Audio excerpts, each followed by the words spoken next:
বাংলাদেশে চিন্ময় কৃষ্ণদাসকে গ্রেপ্তারের পর থেকে ভারতের মূলধারার গণমাধ্যমগুলিতে এক ধরনের যুদ্ধংদেহী মনোভাব দেখা যাচ্ছে। বাংলাদেশকে কেন্দ্র করে ভুয়া খবরও ছড়াচ্ছে সামাজিক মাধ্যমে, আবার সেগুলি স্থান পাচ্ছে ভারতের নানা খবরের কাগজ, টিভিতে, যা উঠে এসেছে দেশি বিদেশি ফ্যাক্ট চেকে, যার প্রভাব পড়ছে দুদেশের মানুষের মধ্যে। হামলা হয়েছে ভারতের আগরতলায় অবস্থিত বাংলাদেশের সহকারী হাইকমিশনে, পোড়ানো হয়েছে বাংলাদেশের জাতীয় পতাকা।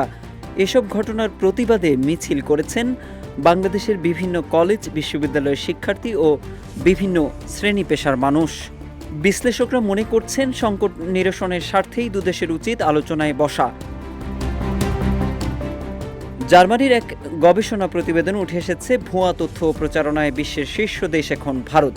তাছাড়া ভুয়া তথ্য ছড়ানোয় শীর্ষস্থানে রয়েছে ভারত। মাইক্রোসফটের সাম্প্রতিক এক সমীক্ষায়ও এমন তথ্য উঠে এসেছে। মেটা স্বীকৃত বাংলাদেশের একমাত্র ফ্যাক্ট চেকিং প্রতিষ্ঠান ফ্যাক্ট ওয়াচের বিশ্লেষণ বলছে, সাম্প্রতিককালে বাংলাদেশকে নিয়ে যে খবরগুলো আসছে তার বেশিরভাগই মিথ্যা তথ্য। ফ্যাক্ট ওয়াচের প্রতিষ্ঠাতা সম্পাদক সুমন রহমান বলেছেন, বাংলাদেশের বিরুদ্ধে বিদ্বেষপূর্ণ জনমত গড়তে নানা উপায় নিচ্ছে ভারতীয় গণমাধ্যম, বিশেষ করে বাংলা ভাষার মিডিয়াগুলো। Double million offer, Walton fridge কিনে পেতে পারেন 20 লক্ষ টাকা, রয়েছে কোটি কোটি টাকার নিশ্চিত উপহার। বিবিসি বাংলায় প্রকাশিত সংবাদে বলা হয়েছে, গণমাধ্যমের একাধিক বিশ্লেষণ বলছেন, শেখ হাসিনার পতনের পর থেকেই বাংলাদেশ নিয়ে ভারতের গণমাধ্যমে একটা বিরোধিতার সুর দেখা যাচ্ছিল। তবে চিন্ময় কৃষ্ণদাসের গ্রেপ্তারির পরে তা চূড়ান্ত রূপ নিয়েছে। বিশ্লেষকরা বলছেন, প্রতিনিয়ত রাজনৈতিক ভাষণ, কাগজ, টিভির প্রতিবেদনে এবং সামাজিক মাধ্যম সব মিলিয়ে যে আখ্যান তৈরি করা হচ্ছে ভারতে, তা দেশটির হিন্দু মুসলমান নির্বিশেষে অনেক সাধারণ মানুষও বিশ্বাস করে ফেলছেন। ভারতের ওয়েবসাইট অল্ট নিউজ গত কয়েকদিনে বাংলাদেশ সংক্রান্ত বেশ কয়েকটি খবর খুঁজে পেয়েছে, যেগুলিতে বাংলাদেশের হিন্দুদের উপরে আক্রমণ হচ্ছে বলে মিথ্যা তথ্য ছড়ানো হয়েছে।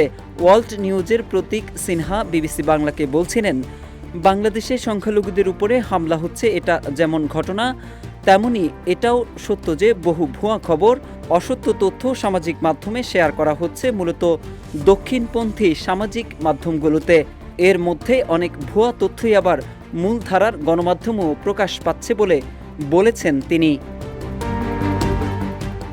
একটি সর্বভারতীয় টিভি নিউজ নেটওয়ার্কের পূর্বাঞ্চলীয় সম্পাদক বিশ্ব মজুমদার বিষয়টি স্বীকার করে বিবিসিকে বলেছেন, বাংলাদেশের সাম্প্রতিক ঘটনাবলী নিয়ে যা সংবাদ মাধ্যমে দেখানো হচ্ছে তা সত্যিই সাংবাদিকতা নয়।